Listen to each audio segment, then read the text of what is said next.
누가복음 5장 1절에서 11절까지 함께 읽으시겠습니다. 무리가 몰려와서 하나님의 말씀을 들을새 예수는 게네사렛 호숫가에 서서 호숫가에 배 두 척에 있는 것을 보시니 어부들은 배에서 나와서 그물을 씻는지라. 예수께서 한 배에 오르시니 그 배는 시몬의 배라. 육지에서 조금 땡이를 정하시고 앉으사 배에서 무리를 가르치시더니 말씀을 마치시고 시몬에게 이르시되 깊은 데로 가서 그물을 내려 고기를 잡으라. 시몬이 대답하여 이르되 선생님, 우리들이 밤이 새도록 수고하였으되 잡은 것이 없지만은 말씀에 의지하여 내가 그물을 내리리이다 하고 그렇게 하니 고기를 잡은 것이 쉼이 많아 그물이 찢어지는지라. 이에 다른 배에 있는 동무들에게 손짓하여 와서 도와달라 하니 그들이 와서 두 배의 채움에 잠기게 되었더라. 시몬 베드로가 이를 보고 예수의 무릎 앞에 엎드려 이르되 주여, 나를 떠나소서, 나는 죄인이로소이다 하니 이는 자기 및 자기와 함께 있는 모든 사람이 고기 잡힌 것으로 말미암아 놀라고 세베대의 아들로서 시몬의 동업자인 야고보와 요한도 놀랐음이라. 예수께서 시몬에게 이르시되 무서워 말라, 이제후로는 네가 사람을 취하리라 하시니 그들이 베드로를 육지에 대고 모든 것을 버려두고 예수를 따르니라. 아멘. 오늘은 베드로의 고백이란 제목으로 하나님 말씀 은혜 받도록 하겠습니다. 인생을 살면서 가장 소중한 것은 만남입니다. 만남. 어릴 때는 친구 잘 만나야 되고, 또 배울 때는 스승을 잘 만나야 되고, 결혼할 때는 배우자를 잘 만나야 됩니다. 인생은 만남이 이렇게 소중하지만 그 어떤 만남보다 소중한 만남이 있습니다. 사람이 그리스도를 어떻게 만나느냐에 따라 그 인생에 결정적으로 영향을 줍니다. 친구나 스승이나 배우자를 아무리 잘 만나도 결정적으로 그리스도를 잘못 만나면 그 사람의 마지막은 영원한 불행에 떨어지게 되고, 비록 친구 잘못 만나가 고생하고 스승 잘못 만나서 배움의 기회를 찾지 못하고 배우자 잘못 만나서 삶이 행복하지 못한다 해도, 그럴지라도 그리스도를 제대로 만나기만 하면 그 사람의 인생은 참으로 복된 인생이 될 수가 있습니다. 요한복음 4장에 보면 사마리아 수각성 여인이 남편 잘 만나 행복하라고 했으나 여러 번 만났으나 잘못 만났습니다. 그런데 결정적으로 예수님을 만나면서 그 인생이 획기적으로 변환될 줄 믿습니다. 자, 오늘 말씀은 예수님과 베드로의 만남을 통해서 우리가 예수님을 어떻게 만나야 올바른 만남인지가 잘 나와 있습니다. 첫 번째로 보실 말씀은 말씀을 의지할 때 예수님의 능력을 우리가 경험할 수 있습니다. 예수님께서 베드로에게 깊은 데로 가서 그물을 내려 고기를 잡으라 말씀하셨습니다. 고기를 잡을 수 있는 최적의 시간은 밤입니다. 베드로도 밤새도록 고기를 잡았습니다. 그런데 예수님은 베드로에게 말씀하신 그 시간은 햇빛이 눈부시는 아침이고, 이 햇빛이 바다에 스며들어오는 시간에는 고기가 잘 몰려들지 않습니다. 또 그물을 내리려면 적당한 깊이가 좋습니다. 그런데 예수님은 깊은 데로 그물을 내려라 말씀하셨습니다. 우리 예수님은 생물의 움직임을 너무도 잘 알고 계신 예수님이 오늘은 상식에 맞지 않게 정반대로 말씀을 했었습니다. 그렇다면 우리는 예수님이 베드로에게 어떤 의도를 가지고 말씀하셨구나 하는 것을 미루어 짐작할 수 있습니다. 만약에 예수님이 얕은 데로 가서 그물 다시 던져봐라, 혹은 낮에 좀 쉬었다가 밤에 가서 다시 고기 잡아보아라, 이랬으면 베드로는 예수님의 말씀을 이해할 수도 있었습니다. 그런데 깊은 데로 가라, 아침에 가라고 하니 이 말은 받아들이기가 매우 어렵습니다. 사람이 누구의 말을 순종한다는 것이 그리 쉬운 일만은 아니고 모르는 사람이 하는 말은 더 순종하기가 어렵습니다. 그 사람이 누군지도 모르고 그 말을 들을 수는 없습니다. 아담의 원죄를 안고 태어난 우리 인간은 태생적으로 불순종의 유전자가 마음속에 들어있습니다. 에베소서 2장 2절에 보면 불순종의 아들들 가운데 역사하는 영이라 했습니다. 악한 마귀가 하나님께 불순종하는 사람들 가운데 역사하고 있습니다. 인간의 마음에는 하나님께 불순종하고 부모에게 불순종하고 스승에게 불순종하고 어떤 권위에 불순종하려는 경향성을 갖고 있습니다. 베드로도 예수님 말씀을 쉽게 순종할 수는 없었지만 고민 끝에 결정했습니다. 선생님, 우리는 취미 삼아 고개 잡는 낚시꾼들이 아니라 전문적인 어부입니다. 우리는 밤에 물고기가 많이 잡힌다는 것을 알고 밤새 그물을 내렸습니다. 그런데 이상하게 어젯밤에는 물고기를 잡지 못했습니다. 우리가 왜 어젯밤에 물고기 잡지 못했는지 그 까닭은 알 수 없습니다.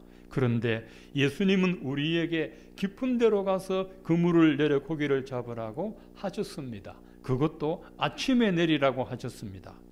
예수님이 우리에게 하신 말씀은 도저히 이해할 수도 받아들일 수도 없지만 그러나 말씀에 의지하여 그물을 내려보겠습니다. 어젯밤에는 우리가 어부의 경험과 상식에 의지하여 그물을 내렸습니다만 오늘 아침에는 말씀에 의지하여 그물을 내리겠습니다. 베드로가 예수님 말씀에 의지하여 깊은 데로 가서 그물을 내렸습니다. 그렇게 하니 고기를 잡은 것이 힘이 많아 그물이 찢어지는지라 했습니다. 그렇게 하니는 말씀에 의지하여 그물을 내리니 고기를 잡은 것이 힘이 많아. 이 원문에는 고기를 애워싼 것이 힘이 많아 했습니다. 고기들이 스스로 몰려들었다는 말이 아니고 물고기들이 한가할 수 없도록 누군가의 힘으로 고기를 애워쌌다는 말입니다. 예수님이 물속을 다니는 이 고기들을 애워싸서 베드로가 내린 그물 안으로 몰고 들어가셨다는 말입니다. 옛날에 마산 어디에 예수 믿는 집사님이 방어를 엄청나게 많이 잡아가 몇 억을 벌어가 교회 빚을 갚았다는 말이 있지 않습니까? 막 들어가려고 줄을 서가 방어가 들어가요. 하나님이 몰아주신 거죠. 그러니까 우리가 아무리 노력을 해도 예수님이 이렇게 애워사 주셔야 되는 겁니다. 그래서 그물이 찢어지는지라 했습니다. 그 원문에는 찢어지기 시작하였다. 예수님 말씀 의지하면 계속 그물이 찢어지는 그런 풍작이 이루어지게 된다는 말입니다. 예수님이 채워주시는 은혜는 사람이 준비한 것으로는 감당할 수가 없는 겁니다. 베드로가 지금까지 고기를 많이 잡았지만 이날처럼 많이 잡은 날은 없을 겁니다. 내가 온 것은 양으로 생명을 얻게 하고 더 풍성히 얻게 하려는 것이라. 지난주에 오던 말씀에 사르밧 가부의 집에 통에 가루가 떨어지지 않고 기름이 마르지 않을 정도로 주님 채워주셨습니다. 나를 믿는 자는 성경의 이름과 같이 그 배에서 생수의 강이 넘쳐나리라. 주님 말씀 의지하면 그 속에서 은혜의 강이 흘러넘칩니다. 어제도 오늘도 내일도 계속 말씀 의지하는 동안 흘러넘칠 줄로 믿습니다. 여러분 모두 말씀 의지하심으로 예수님의 능력을 체험하시기를 축원합니다. 두 번째는 말씀 의지하면 그리스도를 만날 수 있습니다. 예수님이 베드로를 찾아오신 이유는 베드로에게 고기 많이 잡는 방법을 한 수 가르쳐 주시려고 온 게 아닙니다. 예수님이 베드로 찾아오신 이유는 다른 곳에 있습니다. 먼저 예수님 자신을 알려주고 다음에 베드로가 누군지 알려주려고 오셨습니다. 그물이 찢어지도록 물고기를 많이 잡았을 때 베드로 입에서 가장 먼저 터져나온 첫 마디가 뭐였습니까? 시몬 베드로가 이를 보고 예수의 무릎 앞에 엎드려 이르되 주여 나를 떠나소서 나는 죄인으로소이다. 이런 고백을 했습니다. 주여 나를 떠나소서. 베드로가 처음에는 예수님 보고 선생님이라고 불렀습니다. 유대인들은 율법을 가르치는 랍비를 선생님이라 그렇게 부릅니다. 그러다가 그물이 찢어지게 물고기 많이 잡고 난 후에는 호칭이 달라졌습니다. 주님, 당신은 만물을 주관하시는 분, 바다의 물고기를 모으기도 하고 흩어지게 하시는 만군의 주님이십니다. 그러더니 갑자기 베드로가 주여 나를 떠나소서 했습니다. 예수님 말씀 의지하여서 놀란 은혜를 경험한 이 베드로가 왜 갑자기 자기를 떠나주기를 원했습니까? 그 다음 말씀에 보면 나는 죄인으로소이다. 내가 죄인이기 때문에 나를 떠나소서 말했습니다. 예수님이 언제 베드로 보고 이 나쁜 놈아 여태까지 남의 물고기 몇 마리 훔쳤나 그런 적 없습니다. 그러면 도대체 누가 베드로를 죄인이라고 말해줬습니까? 아무도 말 안 했습니다.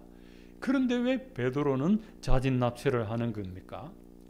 베드로는 여태껏 자기 경험과 상식을 믿고 살아오다가 한 번도 들어주지 못한 주님 말씀 의지하였을 때 그 말씀의 놀란 능력을 경험하고서 그 말씀을 주신 주님 앞에 서 있는 베드로 자신은 죄인일 수밖에 없다는 사실을 깨달았습니다. 사람이 어떤 방식으로든지 예수님을 정확하게 만나면 그 사람은 반드시 자기가 하나님 앞에 피할 수 없는 죄인이라는 것을 가장 먼저 고백하게 됩니다. 저는 참 어릴 때부터 나는 착하다 이런 말을 들었습니다. 그래서 전도 받았을 때 나는 예수 안 믿어도 나는 착하다. 나는 누구 말로 콩짜고리 하나 훔친 적 없다. 나는 착하다. 이랬습니다. 전도 받았을 때도 쉽게 마음문을 열지 않았습니다. 내가 왜 죄인인데? 그러다가 성령을 받고 사람이 변화되었을 때 저의 입에서 제일 먼저 나온 말이 주님 나는 죄인입니다. 주님 용서해 주세요. 그 말이 먼저 나왔습니다. 그 말이. 인간은 하나님 앞에 자기를 죄인이라고 쉽게 고백하지 않습니다. 성경을 보면 5,000명이 떡을 묻고 12강주리를 남겼는데 그들 중에 아무도 예수님 앞에 무릎을 꿇고 주여 나는 죄인입니다. 이렇게 고백한 사람 없습니다. 예수님이 주신 떡 묻고 배는 불렀지만은 예수님이 어떤 분인지에 관하여는 관심이 없던 사람들입니다. 복음서에 보면 헤롯이란 이름이 여러 명 나옵니다. 그 헤롯 중에 헤롯 안티파트라고 하는 사람이 동생 헤롯 빌립이 있습니다. 근데 형이 동생의 아내 이 제수를 뺏어가지고 아내를 삼았습니다. 그걸 세례 요한이 알고 책망을 했습니다. 왕이 그건 옳지 않습니다. 그런 책망을 할 때 그 말 듣고 회개했습니까? 도리어 그 말했다고 세례 요한을 옥에 가두고 자기 생일날 세례 요한의 목을 베었습니다. 스데반을 돌로 쳐 죽이던 사람들이 자기 죄를 알았을까요? 몰랐습니다. 그들이 돌로 스데반을 치니 스데반의 무릎을 꿇고 크게 불러 이르되 주여 이 죄들 그들에게 돌리지 마옵소서 이 말을 하고 자니라. 스데반의 성령의 충만함을 받고 자기 백성들에게 당신들이 십자가에 못 박아준 예수 그리스도가 바로 우리의 메시아요 그리스도라고 말을 했습니다. 근데 그 말 듣고 사람들이 회개하지 않습니다. 오히려 돌로 쳤습니다. 예수님을 욕하고 조롱하던 사람들이 자기 죄를 알았을까요? 몰랐습니다. 예수님이 십자가에 달릴 때 양옆에 강도가 있는데 그 중에 한 강도가 한 말이 있습니다. 이 강도가 예수님 앞에 자기가 죄인이라는 것을 알고 죽었을까? 모르고 죽었을까요? 한 강도는 모르고 죽었습니다. 그러니까 예수님을 보고 당신이 그리스도라면 당신과 우리를 구원해 보라 이렇게 말했습니다.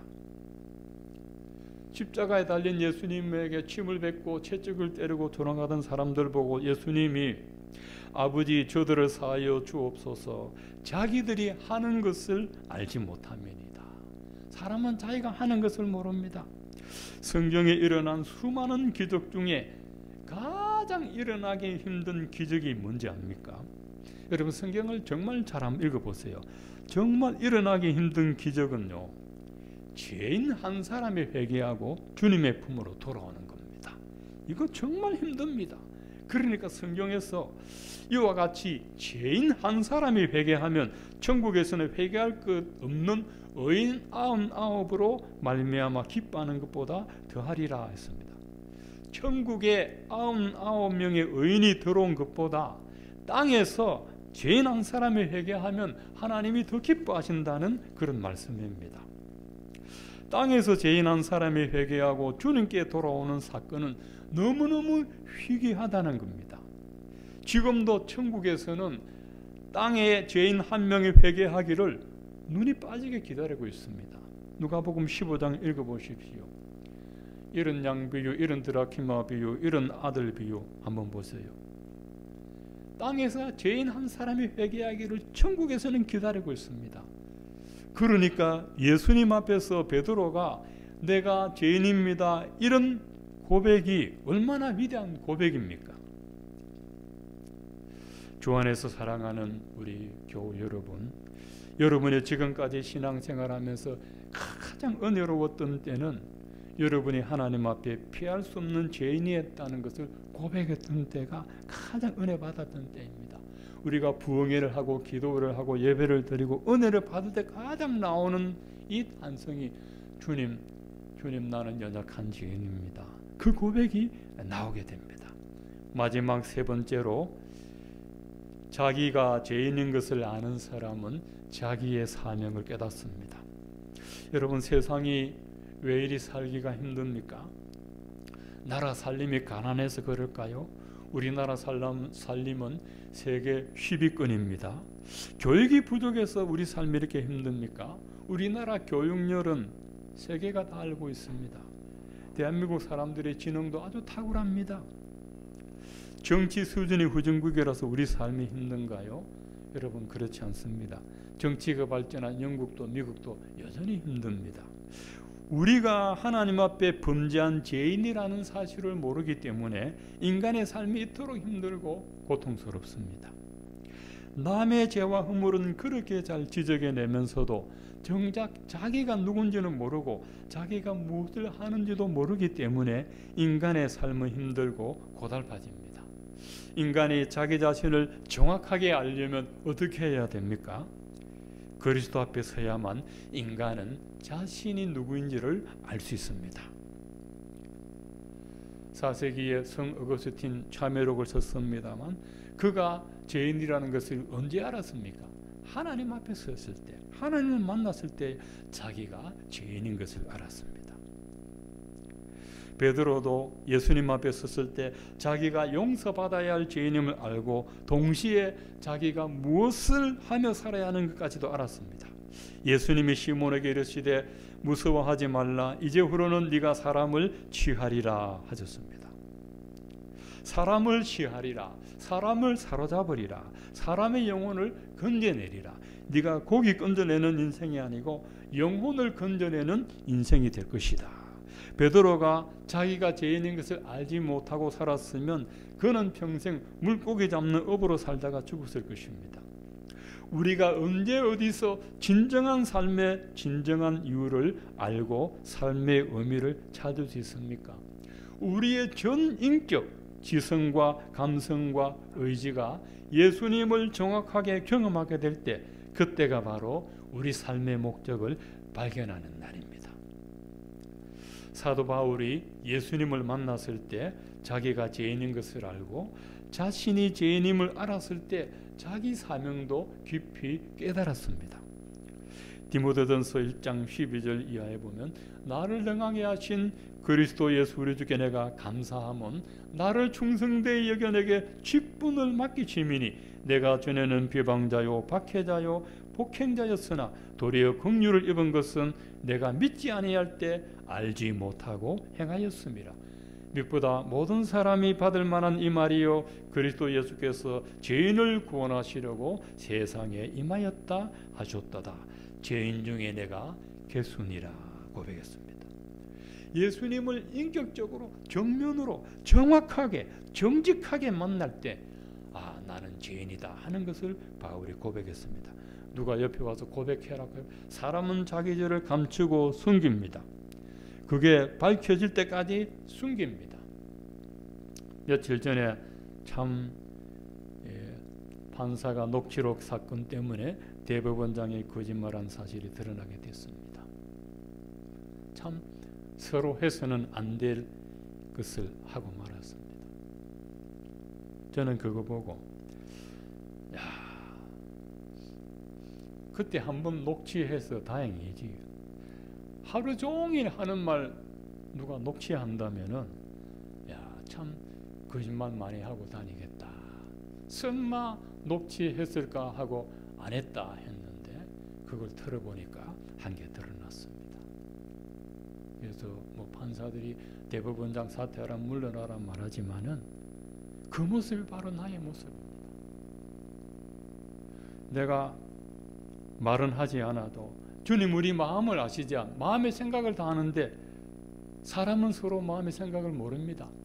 여러분이 제가 어떤 생각 품고 있는지 주님 외에는 아무도 모릅니다.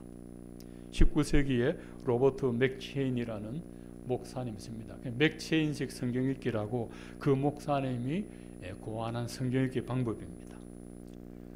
그분은 청교도요 선자로 알려졌습니다. 참 기도 많이 하고 뒤에 은혜 삼하는 목사님입니다. 교회 사역하면은 그 목사님이 주일날 이렇게 강단에 올라갑니다. 이렇게 강단에 올라가서 말 한마디도 안 했는데 강단에 올라가서 얼굴만 들어도 성도들은 눈물을 흘린다고 합니다. 성도들은 그 목사님이 매우 경건한 목사님이잖아요. 근데 그 목사님이 자기가 고백했습니다. 성도님이 보기에는 제가 반 예수님 같지요. 근데 제 마음을 못 들여다보서 그렇지 제 마음은 지옥입니다. 그렇게 고백했습니다. 말은 안 하면 모르지만은 생각은 주님이 다 알고 계시지 않습니까? 말 안 내뱉어도 어떤 생각하는 것은 사람이 알 수 없습니다. 그런데 참 우리 주님 앞에서는 우리가 피할 수 없는 죄인이란 것을 고백하지 않을 수가 없습니다. 기독교는 살아계신 그리스도와 조우하는 만나는 것입니다. 예수님의 생명이 내 안에 들어오는 것이 기독교고 예수님의 삶이 내 안으로 들어오는 것이 기독교입니다. 그래서 내가 그리스도와 함께 십자가에 못 박혔나니 그런즉 이제 내가 산 것이 아니요 내 안에 그리스도께서 사신 것이라. 이제 내가 사는 것은 나를 위하여 자기 몸을 버리신 하나님의 아들을 믿는 믿음 안에서 사는 것이라. 이렇게 베드로나 사도 바울이나 예수님을 확실하게 만나면 그 사람도 자기 인생을 확실하게 살아갈 수가 있고 자기가 죄인임을 알고 용서받은 죄인이고 또 앞으로 용서받아야 할 죄인임을 알게 됩니다. 주 안에 사랑하는 우리 교우 여러분, 우리가 예수님을 경험하려면 그분 말씀을 의지하여야만 합니다. 어떤 말씀이든지 믿고 순종하면 그 말씀 안에서 그리스도를 경험할 수가 있습니다. 그리고 예수님 말씀을 전적으로 의지할 때 우리에게 말씀하시는 그리스도를 인격적으로 만날 수가 있습니다. 우리가 그리스도를 정면으로 만나게 되면 우리가 그리스도를 위하여 무엇을 해야 하는 것까지도 가르쳐 주십니다. 여러분의 삶이 그리스도를 깊이 경험하는 삶이 되고 그리고 그 말씀 안에서 그리스도를 누리는 삶이 되고 그리스도를 위하여 살아가는 삶이 되시기를 주 예수님 이름으로 축원을 드립니다.